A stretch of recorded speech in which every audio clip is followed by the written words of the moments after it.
एक बात सबसे बड़ा है बात कि किसी व्यक्ति को किसी क्लास में रहता है तो साल भर के अंदर वो समझ जाता है कि हमको हमारे टीचर क्या पढ़ा रहे हैं।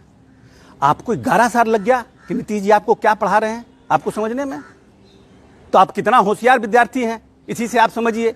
इस प्रदेश की जनता समझ नहीं रही है कि जिसके साथ आप 11 साल रहे और 11 साल के बाद आपको समझ में आया और आप लगातार उनके कैबिनेट में मंत्री रहे कि 11 साल बाद आपको समझ में आया कि नीतीश कुमार दलित विरोधी हैं। तो सबसे बड़ा प्रश्न चिन्ह तो इनके ऊपर लगता है कि आपको साल भर 1.5 साल में समझ में नहीं आया कि नीतीश कुमार दलित विरोधी हैं। 11 साल आपने लगा दिया ये समझने में।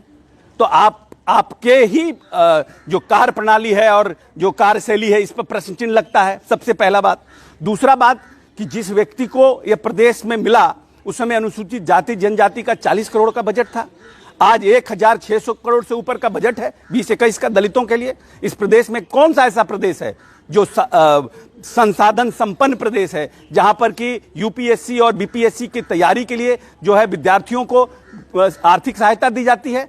कहां इस प्रदेश में दलित उद्यमी को लोन दिया जाता है कि आप हमारे प्रदेश के जो दलित हैं, पढ़े लिखे हैं, ग्रेजुएट हैं, उनके लिए हम लोन की व्यवस्था करें?